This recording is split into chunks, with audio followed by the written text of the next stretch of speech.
کہ واقعہ کربلا کے نتیجے میں کتنی اصناف سخن جو ہیں وہ وجود میں آئی، چونکہ مرثیے کو سارے لوگ جانتے ہیں، لیکن اس کے علاوہ کتنی اصناف سخن آئی؟ دیکھیے، یہ واقعہ کربلا جو ہے بظاہر ایک چھوٹے سے صحرا میں ہوا، اور اس زمانے میں میڈیا بھی نہیں تھا، نہ کوئی اخبار، نہ رسالہ، نہ ریڈیو، نہ ٹی وی، اور ایک جنگل میں، ایک بیابان میں یہ واقعہ ہوا۔ لوگوں کو کئی دن بعد پتہ چلا کہ یہاں کچھ لوگوں کی لڑائی ہوئی اور انہیں مارا گیا اور ان کی لاشیں دفنانے کی اجازت نہیں دی گئی۔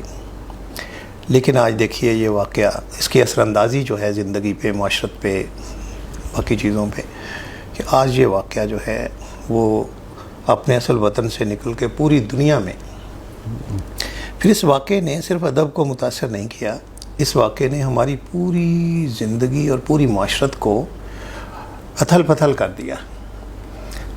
آپ دیکھیں کہ سیاست ہماری متاثر ہوئی، تاریخ متاثر ہوئی، ہمارا لٹریچر متاثر ہوا، ہمارے عقائد متاثر ہوئے، ہماری نفسیات متاثر ہوئی،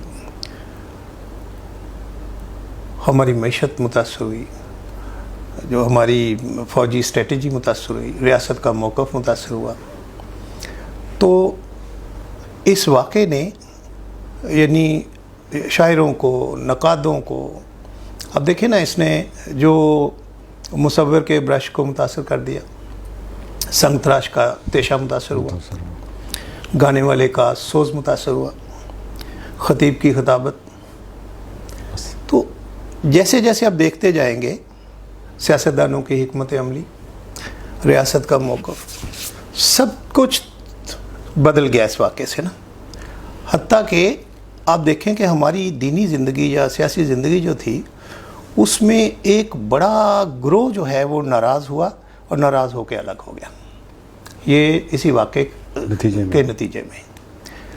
اچھا، پھر جو سیاست تھی وہ دیکھیں کہ دیر تک ان کے علم جو ہیں وہ جو حکمرانوں کی دیواروں سے ٹکراتے رہے جا کے، کئی صدیوں تک وہ سمجھتے تھے کہ یہ کچھ مٹھی بھر لوگوں کو ہم نے مار دیا اور سکون ہو گیا۔ سکون نہیں ہوا۔ یہ خون جو ہے، یہ ایسا خون تھا کہ جس نے بہت ہی اتھل پتھل کی۔ آپ دیکھیں کہ کتنی تحریکیں ہیں۔ واقعہ 61 میں ہوا، اب آپ دیکھیں کہ 64 میں توابین آ گئے سامنے۔ توابین نے کس طرح اس پورے علاقے کے اتھل پتھل ہوئی، مختار آ گیا، امام زین العابدین کے بیٹے زید بن علی کی تحریک آ گئی،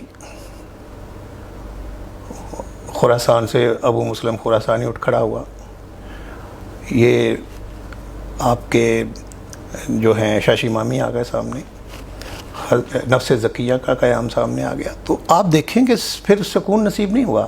جو سمجھتے تھے نا کہ یہ آوازیں ہم دبا دیں گے تو سکون ہو جائے گا، پھر سکون نصیب نہیں ہوا ریاست کو۔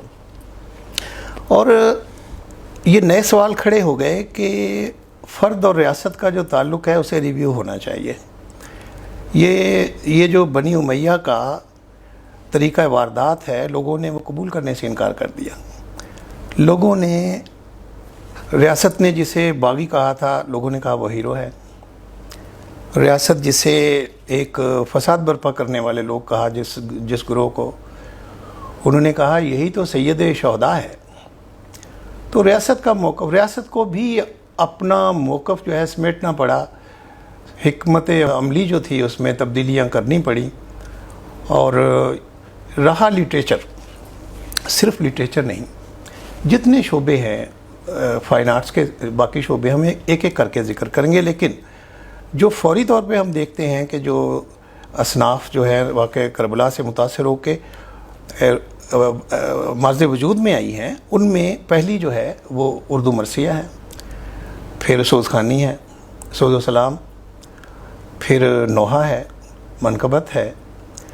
اچھا، یہ جو فنون ہیں، سوزخانی، مرثیہ خوانی، تحت و لفظ اور روضہ خوانی، یہ بھی براہ راست نتیجہ ہے واقعہ کربلا کا۔